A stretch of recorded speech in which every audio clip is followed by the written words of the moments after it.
Merhaba arkadaşlar, kanalıma hoş geldiniz.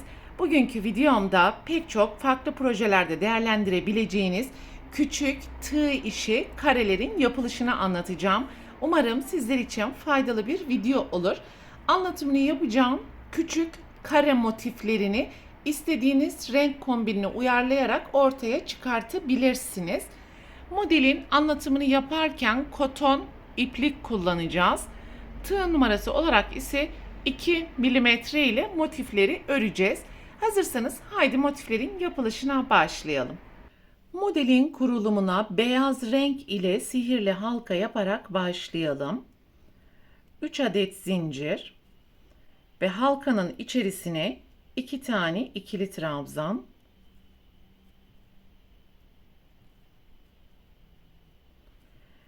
2 zincir, aynı boşluğun içerisine 3 tane ikili trabzan,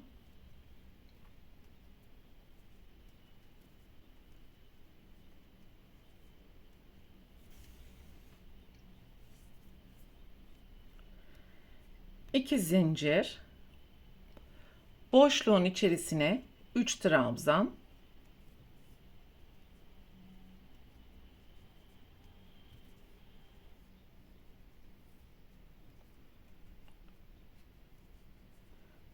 2 zincir ve boşluğun içerisine son kez 3 trabzan yapalım.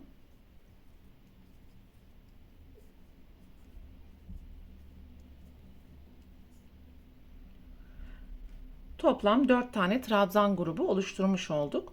2 adet zincir ve ilk zincirin tepesine kaydırma,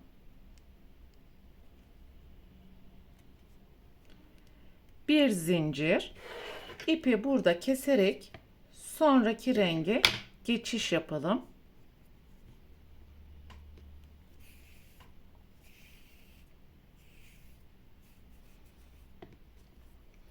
Herhangi bir iki zincir boşluğundan başlayabilirsiniz. 3 adet zincir, boşluğun içerisine 2 tane ikili trabzan,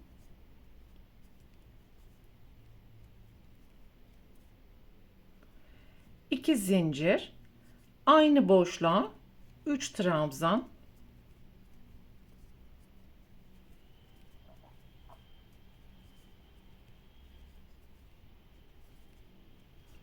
ve diğer iki zincir boşluklarına da 3 trabzan, 2 zincir, 3 trabzan yapacağız.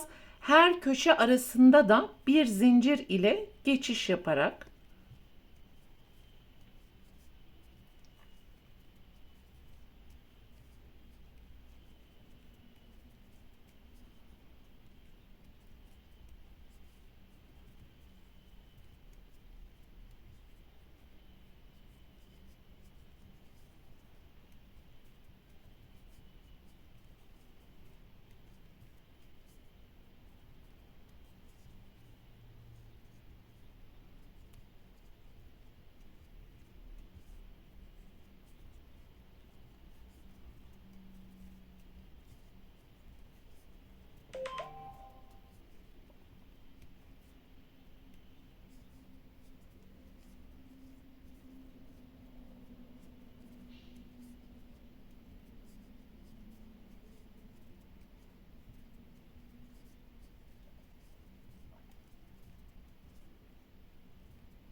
ve sıranın sonuna geldiğimiz zaman bir zincir, ilk yapmış olduğumuz zincirin tepesine kaydırma yapalım. Bir zincir ile ipi keserek üçüncü son renge geçiş yapacağım.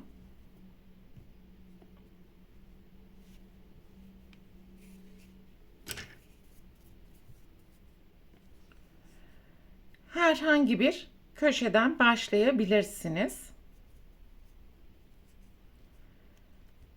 3 zincir ve alttaki işlemin aynısını tekrar edeceğiz.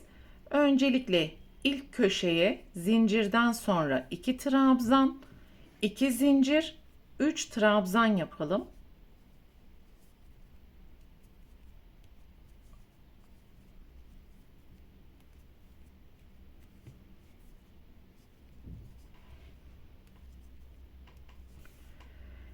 Ve her kenarda bulunan bir zincir boşluğuna 3 trabzan, köşeleri ise 3 trabzan, 2 zincir, 3 trabzan yaparak sıra sonuna kadar devam edeceğiz.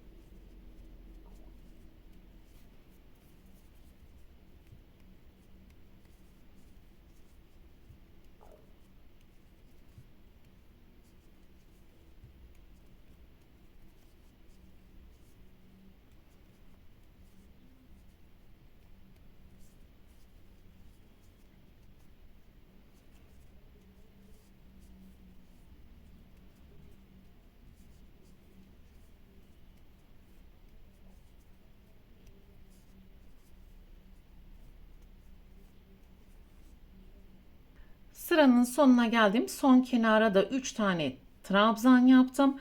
Bir zincir, ilk zincirin tepesine kaydırma ve bir zincir ile ipi burada tekrar keseceğiz.